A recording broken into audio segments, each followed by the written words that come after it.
So hi guys, and it's been quite some time since I last made a YouTube video. So on Sunday I went to a pool party, which we had lots of fun and stuff, and then I actually sat in my friend's Sienta Hybrid, and he actually sent me home. Now, some of you might be thinking that why I mentioned the word Sienta Hybrid, because in Malaysia we only have the naturally aspirated variant, which comes with the 1.5 liter engine, a 4-cylinder engine. And with that said, this Sienta Hybrid that I set a few days back is actually a Singapore spec Sienta Hybrid. The first impressions of this car, the exterior design is a bit on the normal side, because I actually don't want to say normal, but to me I don't think that the Sienta Hybrid looks very presentable, because first of all, I don't like the two lines that actually connect the headlights to the fog lights. I mean, this line on its face, it doesn't really feel necessary to me. I mean, like, they could have made the design a bit cleaner, like they just removed the black color lines. I don't know what kind of lines you call them. Then when you go to the rear of the car, you can actually see that there's also this black color stripe that connects the rear tail lamp to the bumper reflectors of the car. Now, I mean, like, whoever buys a Sienta, right, some of them, they might think that the car looks good, and to people like me who love more luxurious cars, I think that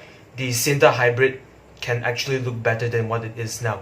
But of course, for the older Sienta, which I don't think Malaysia has that version last time, the older Sienta had those Mini Cooper round lights, and to me that one also looks a bit weird to my eyes. But I mean, then again, for cars like this, you want an MPV to actually chauffeur your family around with comfort, and you want your car to be reliable. So let's talk about the cabin, for instance. You would say that the cabin is on the average side of things. The seats are a bit low for the second row. I didn't sit in the first row because basically my friend's parents were residing at the first row, and at the third row, of course, because there were only 5 people in the car, so basically the third row was being wasted during that journey back home. And the second row, as I mentioned earlier, that the seats are a bit low.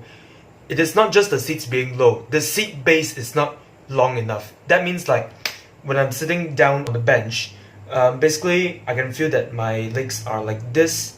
So instead of my legs touching the seat in a very comfortable manner, I mean, like, the seat base happened to be short, and that's why I can feel that my legs are having some discomfort during the 15-kilometer journey from my friend's house back to my own house. The MH level is on the poorer side. I mean, like, this car in Singapore, it costs around 95,000 Singapore dollars. I don't know if any of you are good with SG Carmart. I hope that you guys leave the actual price in the comments section below, because basically I'm a Malaysian, and of course I don't really go on to SG Carmart to actually survey the car prices there. At a price of 95,000 Singapore dollars, I mean, like, whatever the cabin gives you, whatever power that the car makes, and also the safety features, it is acceptable, but I actually expect more from the comfort side of things, because as I mentioned in the early part of the video, this car is for you to chauffeur your family around. And I think that the comfort level of Sienta, to be honest, I would compare the ride of the Sienta with the ride of the Elza, because the Elza and the Sienta have some things in common. First of all, the NVH is like shit. I'm sorry to my friend, but the thing is that I don't find any exclusivity when I sit in the Sienta. Road noise is there, tire noise, wind noise is not really audible, because I mean, we were driving at night, and at that night there was not much wind, although during the evening there was a little bit of thunderstorm lah. During the ride, we actually played a movie in the car. We were playing The Conjuring. I think it's the first version of Conjuring. That doesn't matter, but what I can feel is that the speakers, alright, the theater system of the car, the speakers, basically you hear them from the third row. The sound system of the car is actually quite decent. That is one thing that the Sienta Hybrid excels in. The suspension is on the busy side. I wouldn't say it is firm, but the suspension isn't comfortable enough for an MPV. In terms of power, right now this is the key point of this video, because basically the Sienta Hybrid is something that you cannot find in the Malaysian market unless someone imports it from Japan or other countries. The engine is quite powerful, I would say. Quite powerful for an MPV. I'm not saying that it is quite powerful in general terms, because you can actually observe the meter there. You can see that you have the tire icon, you have the battery icon, and also you have the engine icon as well. Basically, when you brake the car, of course, it would show an arrow pointing from the tire to the battery. That means that it is actually converting the heat energy into, say, potential energy. And then when you actually put in more throttle, you can see that the engine is working really hard to supply power to the wheels, and I can also see an arrow pointing from the engine to the battery at the same time. Basically, from standstill, the car is quite silent because it runs solely on battery. If you are traveling at the speed of maybe around 20 km per hour or maybe 30 km per hour, and then as you move on to slightly higher speeds, not the national speed limits yet, I mean, like if you drive around 60 or 80 km, that is when you can observe the operation of the engine.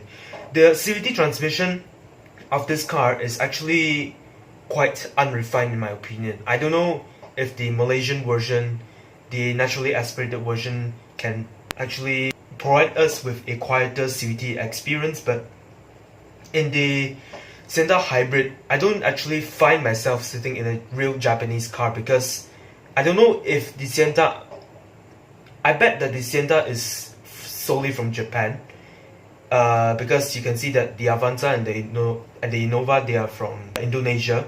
But the thing is that the Sienta fails to actually feel like a premium Japanese car.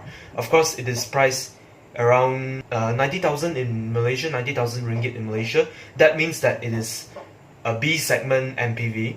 B segment MPVs, you can get other alternatives, like maybe the slightly crossover like BRV, Toyota Avanza, like I mentioned earlier, Perodua Elza, and even the Proton Ertiga. I mean, like, I actually rode in the Ertiga once. It was a Grab car, and all I can say is that the Ertiga is priced at a logical price, but the Sienta is not priced at a logical price. I mean, like, that Toyota Sienta should have been priced around maybe the 70,000 range, or even if they price it at 75, I won't mind. But if they want to price it expensive in both Malaysia and Singapore, I just can't get over it. I expected more from Toyota cars, but they are just too addicted to fuel economy ratings nowadays. I mean, like, to be honest, if you were to drive a naturally aspirated,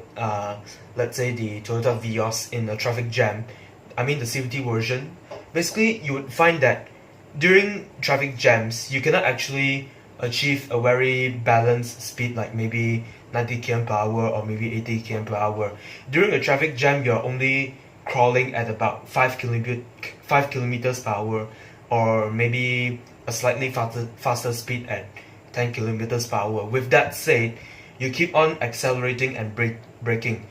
The braking isn't what matters, but the action of keeping on accelerating is what makes your fuel economy become like shit.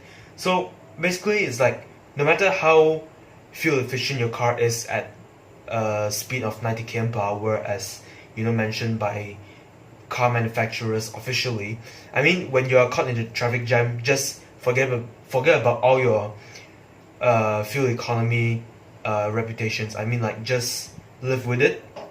You just have to embrace the generalization of your fuel economy rating. So here comes to the conclusion of the video, right? Will I actually buy a Sienta next time if I had, say, 100,000 ringgit? Now, to be honest, I would get an Exora if I want an MPV, but maybe I'll get something which is better if I'm able to save more money. I would actually buy the C27 Nissan Serena Hybrid. I mean, of course that car is a bit underpowered. None of the Serenas are powerful ever, but the thing is that the cabin of the C27 is actually quite good with, a very futuristic center console, and although the meter graphics, they don't seem as good as the C26, but the thing is that the overall package, the overall setup of the car, the interior color, brown seats, its various features like it can actually detect your feet's movement, and it can actually open the rear flap for you. I don't know what you call that in proper terms, but I think the C27 is what makes it a very technological MPV compared to the Sienta. So there you have it, folks. I hope you guys like my video this time, and just bear in mind that I can actually choose other alternatives instead of the Sienta Hybrid. I mean, of course, Toyotas, they are quite reliable, but the thing is that I hope they can do better next time with their other MPVs in future.